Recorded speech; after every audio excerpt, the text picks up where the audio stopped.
Hello everyone and welcome back to my Bold and Beautiful 29 YouTube channel. I hope you guys are having a wonderful day. Before we start, please hit the subscribe button and give this video a thumbs up.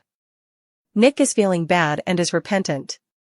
But his address didn't help him from presenting that massive gemstone to Brooke. Her rejection of his engagement offer happened. But would Brooke be wearing that ring if she hadn't been recklessly lying on the reverse of Nick's boat in Italy?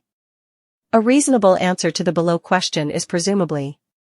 An indispensable plot outgrowth, where Brooke is exhibiting the big gemstone Nick wanted her to be wearing, would surely garner inordinate responses.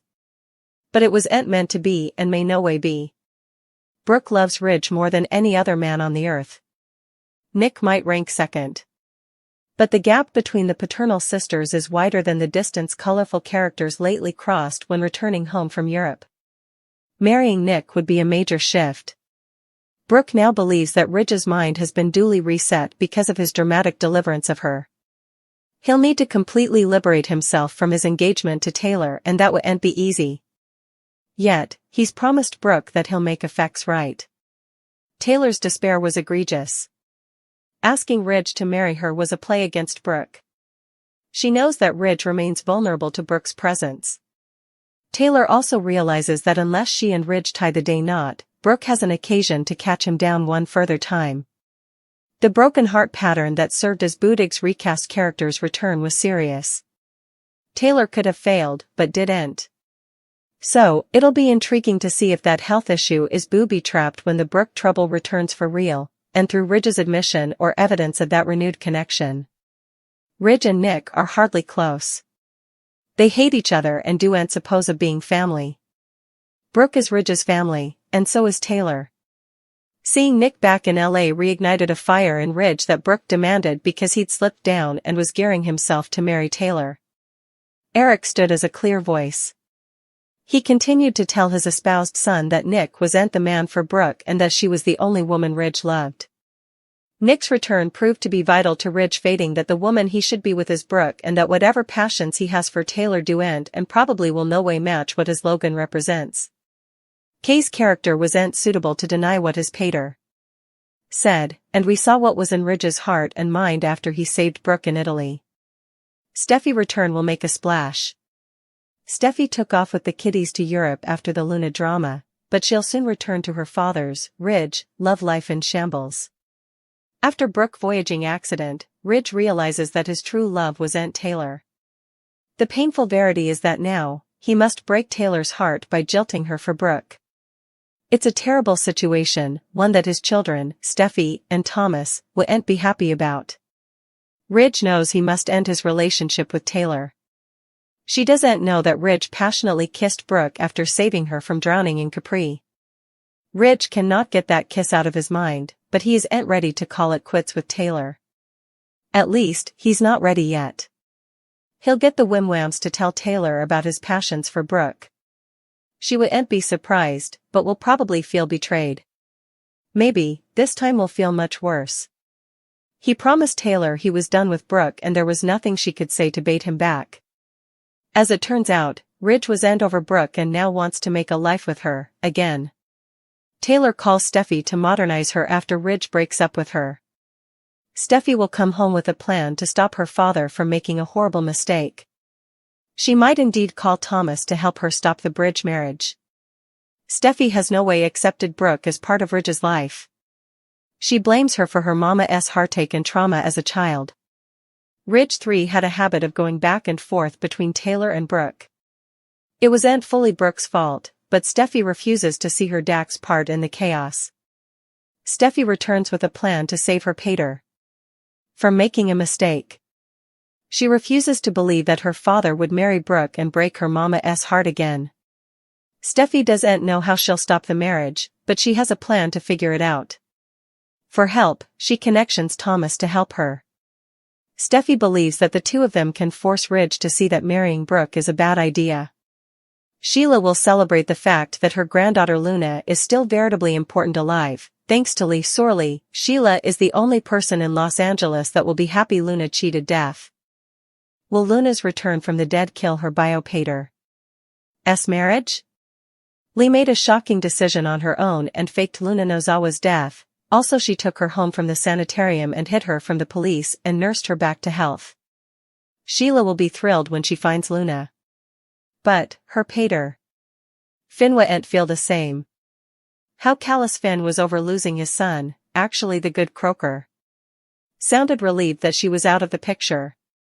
Luna was no way a trouble to Finn, but she was going to ruin his marriage to Steffi ultimately. Steffi made it clear to Finn that if he didn't cut ties from his lunatic son Luna, also she was going to end their marriage. Always the biddable hubby, Finn cut ties with his worried son and turned his reverse on her. Steffi packed up the kiddies and left city, and she has no idea that Luna isn't dead and gone. It's only a matter of time before Luna's grandmothers orchestrate a reunion with her father Finn. After believing his son was dead, Finn could have a change of heart and decide to give her alternate chance. When Steffi comes home, she'll blow her top over Luna. But, by also Finn could be so attached to his not-so-dead son that he refuses to turn his reverse on her again.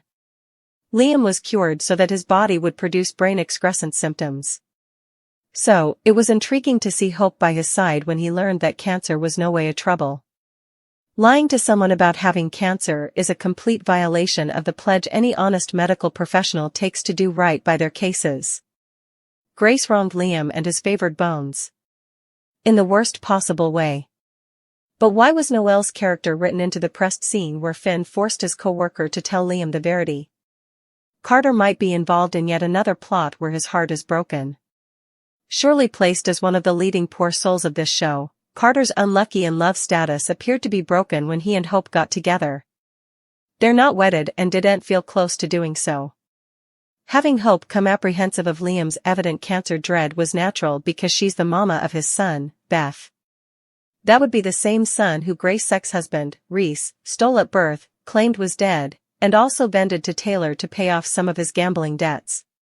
Liam talked about making another drive to Attune with Hope months agone. But also he was diagnosed with cancer. Generally, getting shot at close range by a two-time killer would mean life's over. But Luna death count didn't increase to 3. Finn saved Liam's life on a sweet summer's day, and that proved to be only the first phenomenon. The alternate happened when Liam had what was nominated an experimental procedure that saved his life. But Grace's concession restored one of Liam's cats such like 9 lives. That restored his chance to pursue Hope and reform their family. Hope has a child with Liam. While it's true that she's fallen for Carter, her passions for him aren't transcended by the history she shares with Beth's father. The one man whom Hope was hung up on for times and who Deacon championed as the right Joe for her before this time is available. Carter will fate that dynamic once he learns about Liam's rearmost remarkable turn of events. A triangle is now possible between Liam, Hope, and Carter. She has a feasible path forward with either character. Finn tells Grace she owes Liam the verity about his brain cancer. Hope and Liam is devastated as she assumes the worst. Grace says there's no cancer and everyone is relieved. Grace apologizes, but Liam and Hope say she has nothing to apologize for as she saved Liam's life. He goes on and on when Finn interrupts and says Grace needs to tell them the verity. Katie and Bill Bandy Brooks fall off the boat. He says he's relieved and Katie says he must also be breathing readily now that Liam has been cured. Bill is thrilled he didn't lose his son thanks to Grace's phenomenon cure, which was worth every bone. 1 million of them. Katie questions the cost of the phenomenon treatment as it seems relatively extravagant. Further, she thinks the details of the whole thing feel atomic suspect. Bill says he no way allowed. About the details as Liam's survival was the only thing. Sheila wonders about all the meds that revealed out of Lee's bag. She can't imagine why she has so numerous medical inventories when Lee's on leave.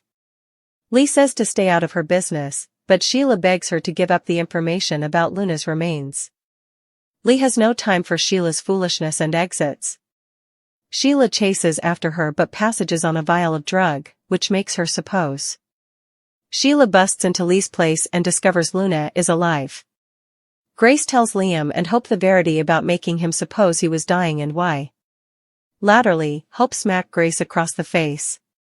Even coming and going to the road we know forever, but sometimes something mess up with the situation we face. Thank you for watching this video. And do not forget to like, comment and subscribe.